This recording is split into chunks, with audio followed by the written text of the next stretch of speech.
اس ملک کے اندر سکم یہ ہے کہ نہ اس میں صحابی کی تعریف ہے، نہ اس میں توحید کی تعریف ہے، یعنی صحابی کون ہے اس کی تعریف بھی نہیں کی گئی، توحید کیا ہے اس کی تعریف بھی نہیں کی گئی۔ آپ آدھا قرآن میں کم از کم 1000 سے زیادہ آیتیں منافقوں کے متعلق ہیں، ان کی تفسیر میں شیعہ سنی سارے مفسرین نے ان منافقوں کے نام لکھے ہیں۔ اگر ان منافقوں کا نام بیان کرنا توہین ہے تو اس کا مطلب ہے تفسیر قرآن پہ پابندی لگا رہے ہو، اس کا مطلب ہے تم یہ چاہتے ہو کہ ہم قرآن کی تفسیر پہ پابندی لگا دیں۔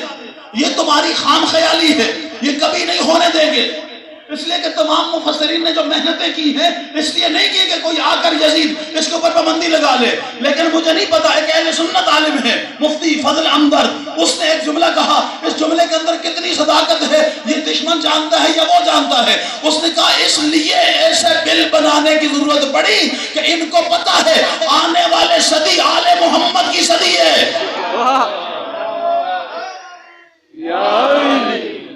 اس لیے کہ اب دو طبقے کسی جگہ برداشت نہیں ہیں۔ ایک طبقہ شیعوں کے اندر گھس کے شیعوں کو بدنام کر رہا ہے، ایک طبقہ اہل سنت کے اندر گھس کے سنیوں کو بدنام کر رہا ہے۔ جو شیعوں کے اندر طبقہ گھسا ہوا ہے اس کا نام ہے نصیریت، جو اہل سنت کے اندر طبقہ گھسا ہوا ہے اس کا نام ہے خارجیت۔ پتہ کیسے چلے کہ جو نصیری کون ہے اور خارجی کون ہے؟ آسان معیار ہے نا تمہارے سامنے سامعین محترم، اور یہ معیار آج کا بنایا ہوا نہیں، رسول اللہ کے زمانے کا بنایا ہوا معیار ہے، اللہ کے محبوب کی سنت ہے۔ معیار کیا ہے؟ اگر پتہ کرنا ہو کون نصیری ہے شیعوں میں چھپا ہوا، تم حدیث کسا کی تلاوت کرو، تم دعائے قبیل کی تلاوت کرو، تم اہل بیت اطہار سے مروی دعاؤں کی تلاوت کرو، تمہیں پتہ چل جائے گا نصیری کون ہے۔ اور اگر ادھر پتہ نہ چلے خارجی کون ہے، اہل بیت رسول کا ذکر کرو، تمہیں پتہ چل جائے گا سنیوں میں خارجی کون ہے۔ جس کو آل محمد سے کے کلام سے تکلیف ہو یقین کر لینا شیعوں کی صف میں وہی نصیری ہے، اور جس کو اہل سنت کی محفل میں اہل بیت رسول کے ذکر سے تکلیف ہو یقین کر لینا وہی خارجی ہے۔ اور یہ ملک نہ خارجیوں نے بنایا ہے نہ نصیریوں نے بنایا ہے، یہ ملک نہ خارجیوں کا بنایا ہوا ہے نہ نصیریوں کا۔ اور یہ بھی واضح کرتا چلوں، یہ مسلم پاکستان ہے، مسلکی پاکستان نہیں۔ قائد اعظم محمد علی جناح نے مسلم پاکستان بنایا ہے، مسلکی پاکستان نہیں بنایا۔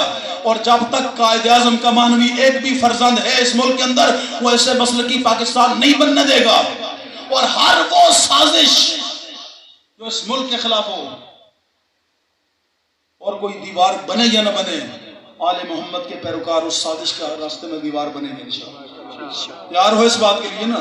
اب اگر تیار ہو تو معیار ذہن میں آ گیا، معاملات ذہن میں آ گئے، آنے والا سینیریو ذہن میں آ گیا، تو دو پیغام ہیں۔ پہلا چہلم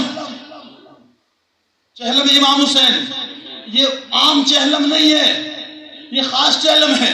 آپ کو اگر یاد ہو تو ایک دفعہ پاکستان کی سرزمین پر یزید زندہ باد کے نعرے لگے تھے اور حسینیوں نے ایک چہلم بنایا تھا، پھر کسی یزید کے بچے کی ہمت نہیں ہوئی۔ میں جملہ کہہ رہا ہوں، ایک چہلم آپ نے بنایا تھا، پھر کسی یزید کے بچے کی جسارت ہمت نہیں ہو سکی، دوبارہ سرزمین پاکستان پر یزید زندہ باد کے نعرے لگائے۔ اور آج یزیدیت کو بچانے کے لیے جب بل لائے جا رہے ہیں، جب ان کے مقابلے میں حسینیت کا وجود چہلم امام حسین السلام پر ہوگا تو پھر یقین کر لینا تمہارے ہزارے وجود کرنے سے یہ تمہارے پاؤں کی جوتیوں کے نیچے سارے یزید کے بچے رونے جائیں گے انشاءاللہ۔ لبیک یا حسین، لبیک یا حسین، لبیک یا حسین۔ بس سامعین محترم، آخری بات اور اسی پہ بات کو تمام کر رہا ہوں، آپ کو بہت زحمت دی۔ چہلم یہ پہلا مارکہ ہے، وہ اپنے اپنے علاقوں میں ہے، ہدف چہلم نہیں ہے، چہلم زمیمہ ہے یکم ربیع الاول کا، چہلم زمیمہ ہے، چہلم پہ تیاری کرنی ہے۔ خود بھی اپنے ساتھ کھڑے ہونے والے بندے کو تمہیں پتہ بھی ہے اس کو پتا ہے اسلام آباد جانا ہے، پھر بھی اسے کندھا ہلا کے کہو بھائی تمہیں یاد ہے یکم ربیع الاول کو اسلام آباد بلایا ہے؟ ماشاءاللہ ماشاءاللہ. کس نے بلایا یہ یاد نہیں کرنا، کیوں بلایا یہ یاد رکھنا ہے. ماشاءاللہ. کس نے بلایا یہ نہیں، کیوں بلایا ہے یہ یاد رکھنا ہے. انشاءاللہ اگر ہم یہ یاد رکھیں گے کیوں بلایا ہے، پھر انشاءاللہ مجھے امید ہے اس سرزمین پاکستان پر پھر کسی یزید کو ہم انشاءاللہ سر نہیں اٹھانے دیں گے. یہ ملک قائد اعظم محمد علی جناح کا تصور ہے، ڈاکٹر علامہ محمد اقبال کا تصور ہے وہ ایک اہل سنت ہے، اور قائد اعظم محمد علی جناح کی کاوش ہے وہ ایک شیعہ ہے، دونوں نے مل کے بنایا ہے. خدا کی قسم جملہ آخری کہہ رہا ہوں، بچانے کا نسخہ قائد اعظم نے نہیں دیا، علامہ اقبال نے دیا ہے. بنایا قائد اعظم نے، تصور مصور پاکستان نے پیش کیا تھا، اور بچانے کا نسخہ بھی مصور پاکستان نے دیا تھا. اگر کبھی اس ملک کے اوپر مشکل آ جائے، کوئی اس ملک کو توڑنے کی سازش کرے تو کیسے بچانا ہے؟ نکل کر خانقاہوں سے ادا کر رسم شبیری. یہ فقر خانقاہی ہے، اندوہ دلگیری. ہم نے خانقاہوں میں نہیں بیٹھیں گے، ہم مصور پاکستان کے اس دیے ہوئے منشور کو انشاءاللہ عملی کریں گے اور میدان میں نکلیں گے. اور جب میدان میں نکلیں گے تو کس معیار پہ؟ معیار کیا ہے؟ نتیجہ گفتگو آپ کی سماعت میں. ماشاءاللہ ماشاءاللہ. معیار پہلا معیار قرآنی، 1-10 کمزوری آ جائے 1-2. اللہ کے رسول نے جتنی جنگیں لڑی اسی معیار پہ لڑی. بدر، احد، خندق، خیبر. تاریخ اسلام میں ایک جنگ ہے جہاں کافر تھوڑے تھے مسلمان زیادہ تھے، مسلمانوں کو شکست ہوئی. پتہ نہیں میں جملہ کہہ گیا ہوں. خوب جملہ ماشاءاللہ. ایک جنگ ہے جہاں کافر تھوڑے تھے مسلمان زیادہ تھے، وہاں پر مسلمانوں کو شکست ہوئی. پوچھے کون سی جنگ؟ آیت نمبر 40 سورہ مبارکہ توبہ. وَلَقَدْ نَصَرَ مَوَاطِنَ كَثِيرًا وَيَوْمَ حُنَيْنٍ. میرے محبوب ہم نے فرشتوں کے ذریعے اکثر جگہ پر آپ کی مدد کی، اور بالخصوص جنگ حنین والے دن. وَلَوْ أَعْجَبَتْكُمْ كَثْرَتُكُمْ. اگرچہ تم اس وقت اپنی کثرت پہ ناز کر رہے تھے، یعنی معلوم ہوا اللہ نے بتایا کافروں کے مقابلے میں کثرت پہ ناز نہیں کیا جاتا، تعداد پہ نہ، تعداد کے ساتھ جنگیں نہیں لڑی جاتی، استعداد کے ساتھ لڑی جاتی ہیں. 12,000 مسلمانوں کا لشکر تھا، 4,000 کافروں کا لشکر تھا. پھر بھی جب کافر تدبیر کے ساتھ میدان میں آیا، پلاننگ کے ساتھ میدان میں آیا، پہاڑوں میں چھپ کر تیر اندازی کرنا شروع کی. سب سے پہلے تو لقاب آگے، ماشاءاللہ. سب سے پہلے تو لقاب آگے، اس کے پیچھے بڑے بڑے باغے. اگر بچے تو صرف 9 بنی ہاشم کے جوان بچے میدان میں، تو صرف 9 بنی ہاشم کے نوجوان. اور ان 9 بنی ہاشم کے جوانوں کی استقامت دیکھ کر مومن سارے پلٹ آئے. ماشاءاللہ ماشاءاللہ. خوب مومن سارے. جنگ اللہ نے قرآن میں بیان کی ہے، اس لیے کثرت نہیں. جب کثرت نہیں تو پھر اسوہ نمونہ کیا ہے، آئیڈیل کیا ہے؟ کربلا. اب آئیے کربلا نے کیا کیا. رسول اللہ نے جتنی جنگیں لڑی اسی قرآنی معیار کے تناظر میں لڑی. پوری ذمہ داری کا جملہ کہہ رہا ہوں. بدر میں 313 ورسز 1000، 313 1000 کے مقابلے میں. احد میں آئے تو 1000 کے مقابلے میں 3000. خندق میں آئے 3000 کے مقابلے میں 10,000. جملہ سمجھ آ رہا ہے سب کو؟ یہ رسول اسلام کی جنگیں، ساری جنگوں میں فتح ہوئی، لیکن معیار 1-3. کیا ہے معیار؟ 1-3. سامعین محترم، حسین نے قیامت تک حسینیوں کے لیے جنگ کا معیار بدل دیا. بس نتیجہ آپ کی زبان دیکھو. ہم جو کربلا میں آئے، ہم کربلا کے راستے پر مطمئن ہیں، ہمیں کربلا کے راستے پر ناز ہے. ہمیں کربلا میں آتے ہوئے کبھی جھجک محسوس نہیں ہوئی، کبھی شرمندگی محسوس نہیں ہوئی. اس راستے میں سر کٹاتے ہوئے کبھی ہمیں شرمندگی نہیں ہوئی. کیوں نہیں ہوئی؟ اس لیے کہ حسین نے سارے معیار بدلے. کیا معیار مقرر کیا حسین نے؟ حسین نے کیا معیار مقرر کیا؟ 1-3 نہیں، کم از کم آغا صاحب کے موجودی میں جملہ پڑھ رہا ہوں، کم از کم 30,000، جس روایت کو علماء نے اعتماد کی ہے وہ 80,000، کتابوں میں لاکھوں بھی لکھے ہیں، آپ لاکھوں کو چھوڑ دیں، آپ 30,000 ہی کی روایت لے لیں، اس سے کم کی تو کوئی روایت نہیں ہے، یعنی کم از کم 30,000 ہی مان لیں۔ 30,000 کے مقابلے میں حسین کتنے لائے؟ حسین کتنے لائے 30,000 کے مقابلے میں؟ 72 معروف روایت کے مطابق حسین 30,000 کے مقابلے میں 72، اور 72 ہیں قیامت تک فاتح، وہ 30,000 اور ان کے پشت بنا قیامت تک ذلیل و رسوا۔ اب معیار مقرر کیجئے نا، 72 کے مقابلے میں 30,000، یعنی 5,000 کے مقابلے میں ایک، 5,000 کے مقابلے میں ایک، شاید اس سے بھی زیادہ بنے۔ یہ کربلا ہے، ہم نے اس کربلا کو اپنے اسوہ مانا ہے۔ خمینی ابو شکر نے اسی کربلا سے انقلاب لایا ہے، ماں ہرچے داری کربلا داری، میں نے جو کچھ لیا کربلا سے لیا۔ ہم نے کربلا سے کیا لیا؟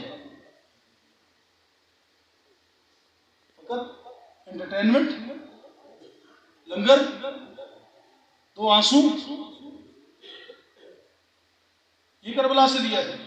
اگر اسی پہ مطمئن ہو تو یہ کربلا تمہیں مبارک۔ ہم نے کربلا سے وہ آنسو لیا ہے جس آنسو کے سیلاب میں یزیدیت بہ جائے۔ ہم نے کربلا سے وہ سینے پہ ہاتھ مارنے والا لیا ہے جو ہاتھ لگے تو ہمارے سینے پر چیخیں کہیں اور سے نکلے۔ ہماری دستگاہ کربلا، کربلا ہماری دستگاہ کربلا، کربلا۔ معیار سمجھ آ گیا نا؟ معیار۔ اب یہ حسین نے جو لائے تھے یہ کس منزل پر تھے؟ حسین نے تعداد نہیں لائی، استعداد والے چن کے لائے۔ خدا کی قسم ان 72 میں سے کسی ایک نے بھی دشمن کو پشت نہیں دکھائی۔ ان 72 کو حسین منزل ایمان پر نہیں لائے، حسین منزل یقین پر لے کے آئے۔ یہ 72 تھے زمین پر بٹھا کر حسین نے ہر ایک کو جنت میں گھر دکھایا۔ اگر استعداد پیدا کرو، اس زمین پر رہتے ہوئے امام تمہیں جنت میں گھر دکھائیں گے۔ ایسی استعداد ہو جو بھوک برداشت کر سکے، پیاس برداشت کر سکے، خوف کے بتوں کو توڑ سکے، جان دے سکے، اولاد دے سکے، مال دے سکے۔ استعداد پیدا کیجیے۔ آزمائش، شاید یہ بلوں سے ہم نہیں گھبراتے، اس سے بڑے بڑے بل آئے اور گئے، لیکن ہر زمانے کے لوگوں کی آزمائش ہوتی ہے۔ شاید یہ بل ہماری آزمائش ہے۔ رہبر معظم نے یہ جملہ بہت خوبصورت ارشاد فرمایا۔ 2 باتیں رہبر معظم کی بھی ریکارڈ کرتے چلوں۔ فرماتے ہیں ایک، ہم منزل کے بہت قریب ہیں، دوسرا میرا نہیں، دوسرا فرمایا دشمن کی بندوق میں آخری 2 کارتوس رہ گئے ہیں، ایک لسانیت کا، دوسرا فرقہ واریت کا۔ ہم نے اس ملک کو تفرقے کی نظر بھی نہیں ہونے دینا اور لسانیت کی نظر بھی۔ حسین کے در پہ آ کر سارے تشخص ختم ہو جاتے ہیں، فقط 2 ہی تشخص رہتے ہیں، یا حسینی ہو یا یزیدی ہو۔ ہمارا ایک ہی تشخص ہے، ہم حسینی ہیں، اور جو اس کے مقابلے میں ہے وہ یزیدی ہے۔ اور حسینیت اور یزیدیت کی جنگ ازل سے ہے، ابد تک رہے گی۔ یہ حق اور باطل کا معرکہ ہے۔ اس معرکے میں ایک جنگ حسین نے لڑی ہے اور ایک جنگ سجاد نے لڑی ہے۔ اجرکم اللہ۔ جو جنگ حسین نے لڑی ہے وہ مردوں کے ساتھ لڑی ہے، لیکن جو جنگ سجاد نے لڑی ہے وہ مردوں کے ساتھ نہیں، بے پردہ سیدزادیوں کے ساتھ لڑی۔ اجرکم اللہ۔ خدا تمہیں کوئی غم نہ دے۔ خوبصورت استقبال کیا آپ نے۔ جو جنگ مولا سجاد نے لڑی ہے، کربلا کا ہر شہید ایک دفعہ شہید ہوا۔ کربلا کا ہر شہید صرف ایک دفعہ شہید ہوا، لیکن سجاد کبھی کربلا میں شہید ہوا، کبھی کوفہ کے بازار میں شہید ہوا، کبھی عبیداللہ کے دربار میں شہید ہوا، کبھی شام کے بازار میں شہید ہوا، کبھی یزید کے دربار میں شہید ہوا۔ اجرکم اللہ۔ مجھے انصاف سے بتاؤ، غیرت مند بھائی بیٹھے ہو، اگر تمہارے ساتھ چھوٹی سی بہن ہو، تم سفر پہ جا رہے ہو اور تمہارے سامنے کوئی تمہاری بہن کو تماچا مارے، جیسا جملہ سمجھ آ گیا، مجھے پڑھنے کی ضرورت نہیں ہے مزید۔ تمہارے سامنے اگر تمہاری بہن کو کوئی تماچا مارے، کیا کرو گے؟ تم اس کے گلے پڑ جاؤ گے، تیری ہمت کیسے ہوئی؟ ارے تیری اور میری غیرت کیا ہے؟ جس کا لقب ہی اللہ کی غیرت ہو، اس کے سامنے فقط تماچا نہیں مارا، پہلے زینب کے سر سے چادر چھینی۔ اجرکم اللہ۔ رونا ہمارا یہ ہے عزادارو، 1400 سال سے رو صرف اس بات پر رہے ہیں، پہلے بیویوں کے سروں سے چادریں چھینی، پھر بیویوں کو قیدی بنایا، پھر کبھی اس بازار، کبھی اس بازار، کبھی اس دربار، کبھی اس دربار، کبھی اس زندان، کبھی اس زندان۔ پہنچتے پہنچتے یہ قافلہ بازار شام سے ہوتا ہوا یزید کے دربار میں پہنچ گیا۔ آخری مجلس میں میں نے ابتدائی جھلک پڑی تھی دربار کی، مجھے معاف کرنا، میں چند جملے۔ یزید کے دربار میں قافلہ پہنچا، ابھی قافلہ پیچھے تھا، پہلے تشت میں حسین کا سر یزید کو پیش کیا۔ اور سارے امت کے مسلمانوں سے میرا سوال ہے کہ تم بھی غیرت مند ہو، ہم بھی اپنے آپ کو غیرت مند کہتے ہیں، خدا کی قسم صحابہ کرام رضوان اللہ علیہ مجمعین پر ہماری جانیں، ہمارے مال، ہماری ناموس سب کچھ قربان ہو جائے، جنہوں نے حق بات کو ڈنکے کی چوٹ پر کہا ہے۔ عزیزانو، سر حسین کا تشت میں رکھ کر یزید جیسے ملعون کے سامنے پیش کیا۔ روایت میں ہے تخت لگا ہوا ہے، تخت پہ یزید بیٹھا ہے، جہاں اس ملعون کے نجس پاؤں تھے وہاں تشت رکھا ہوا ہے، اس کے ہاتھ میں شراب کا پیالہ ہے، یہ ایک گھونٹ خود برتا تھا جو پیالے میں بچتی تھی حسین کے سر پہ ڈالتا۔ میں جملہ پڑھ رہا ہوں، کیا پڑھوں میں سید ہوں نا۔ ایک گھونٹ خود برتا ہے، دوسرا حسین کے سر پہ ڈال دیتا ہے۔ اور اگلا جملہ سنو گے کیا کہتا ہے؟ اسی شراب سے مجھے روکتا تھا، آج روک لے۔ بات اگر یہاں تک ہوتی شاید صبر آ جاتا۔ ایسے عالم میں ہاتھ میں خیزران کی چھڑی ہے، زینب جیسی بہن، کلثوم جیسی بہن، سکینہ جیسی بیٹی، سجاد جیسا بیٹا، ایک رسی، بعض روایات میں 18 گلے، بعض روایات میں 12 گلے، ایک رسی میں اتنے گلے بندھے ہوئے یزید کے سامنے پیش کیے۔ جیسے ہی بیویوں کے اوپر نگاہ پڑی نا، اس پہلی چھڑی حسین کے لبہائے مقدسہ پہ ماری۔ اجرکم اللہ۔ پہلی چھڑی اس ملعون نے حسین مظلوم کے لبہائے مقدسہ پہ ماری۔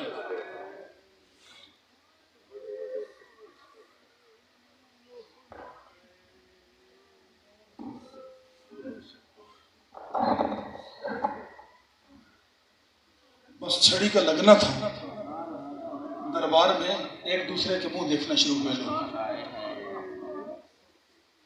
جب ایک دوسرے کے منہ دیکھنا شروع ہوئے نا عزاداروں، ایسے عالم میں مجھے نہیں پتا زینب کے دل پہ کیا گزری، مجھے نہیں پتا سجاد کے دل پہ کیا گزری، لیکن میں نے روایت میں پڑھا ہے زید بن ارقم صحابی رسول یہ منظر اپنی آنکھوں سے دیکھ رہے تھے۔ جیسے ہی لبہائے مقدسہ پہ چھڑی لگتی دیکھی نا، ایک مرتبہ غیرت ایمان نے جوش مارا، کہا یزید اپنے نجس ہاتھ روک لے، جہاں پہ تو چھڑی مارتا ہے انہی لبہوں پر میں نے رسول اللہ کو بوسے دیتے ہوئے دیکھا۔ اجرکم اللہ۔ جو ماتم کرنے کے لیے آئے شرم کر کے نہیں رونا ہے، پتہ نہیں زندگی وفا کرے یا نہ کرے۔ اب کہا یزید اپنے نجس ہاتھوں کو روک لے، جہاں تو چھڑی مار رہا ہے میں نے انہی لبہائے مقدسہ پہ اللہ کے محبوب کو بوسے دیتے ہوئے دیکھا ہے۔ یزید کے ہاتھ نہیں رکے عزادارو، یہ چھڑی توہین کر رہا تھا۔ ایسے عالم میں بیویاں دیکھی، ایک مرتبہ بیویوں پہ نگاہ پڑی نا، روایت کہتی ہے اس نے اپنی نجس انگلی اٹھائی اور ایک بیوی کی طرف اشارہ کر کہا من ہاذہ المتکبرہ، یہ کون بیوی ہے جو بیویوں کے جھرمٹ میں ننگے سر کھڑی ہے؟ مجھے نہیں پتا، کسی نے نجس زبان سے کہا ہاذہ زینب بنت علی، یہ علی کی بیٹی زینب ہے۔ خدا کی قسم یزید کی نجس محفل میں زینب کا نام آنا تھا، سجاد کے چہرے پہ مور کے آثار نمودار ہوئے، چہرے کا رنگ بدلنا شروع ہوا۔ اللہ جانے کس منزل پہ ہے بی بی، ایک مرتبہ بھتیجے کے بدلے ہوئے چہرے کو دیکھا، مڑ کے کہا سجاد کیا ہو گیا؟ بس اتنا سن کے برداشت نہیں کر سکتا، ارے میں بھی تو ہوں 10 بھائیوں کے لاشیں چھوڑ کے آئی ہوں، ارے میں گھر میں بھی چلنے کی عادی نہیں تھی، 1600 میل کا سفر کر کے آئی ہوں، سجاد حوصلہ کر۔ ابھی پہلی شہادت ہی سجاد کی، چہرے پہ رنگ موت کے اثار، اتنے میں کہ ایک ملعون اور اٹھا اور اٹھ کر اپنا نجس ہاتھ آگے بڑھایا اور یزید کہا یا یزید حبل ہی حاضر جاریہ، اے یزید اس بچی کو میری کنیزی میں دے دے۔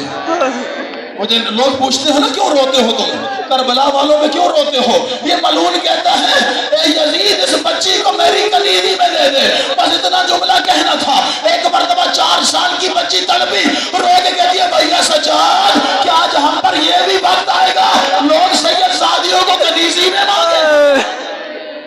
بس اتنا جملہ سننا تھا۔ وہ جو اٹھنے والا ہاتھ تھا نا، ایک مرتبہ اپنی جگہ سے نیچے اتر کے بچی کے پاس آیا، کہا بی بی تو نے کیوں کہا میں سید زادی؟ کہا تجھے پتہ نہیں میں کون ہوں؟ کہا خدا کی قسم مجھے نہیں پتا۔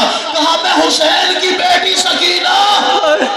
کہا کون حسین؟ کہا فاطمہ کا بیٹا حسین۔ بس اتنا جملہ سننا تھا۔ اس نے اپنا خنجر نکالا، جو ہاتھ اٹھا تھا وہ اپنے ہاتھ سے کاٹ کے بی بی کے قدموں میں پھینکا، معافی مانگ کے بی بی خدا کی قسم میں جانتا نہیں تھا تو فاطمہ زہرا کی پوتی۔ اجرکم اللہ، یہی حق آل رسول کو پرسہ دینے کا۔ مجھے انصاف سے ایک جملہ کہہ دیجیے، جب 4 سال کی بچی کو کنیزی میں مانگا ہوگا،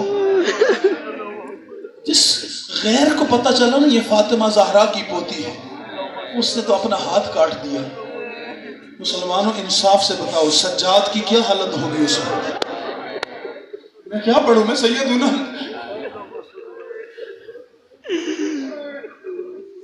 ظلم ختم نہیں ہوئے،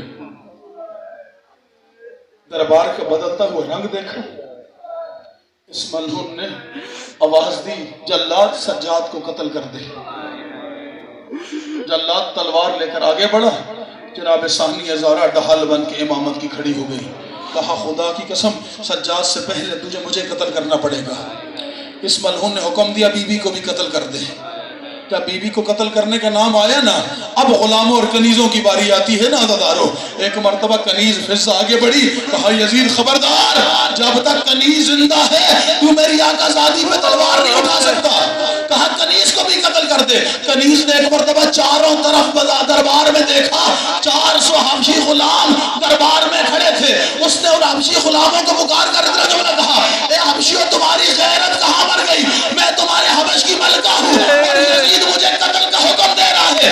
بس اتنا جملہ سننا تھا۔ روایت کے 400 حبشیوں نے تلواریں نکالی، کہا یزید جلاد کو کہہ دے تلوار روک لے، نہیں تو دربار میں خون ریزی ہو جائے گی۔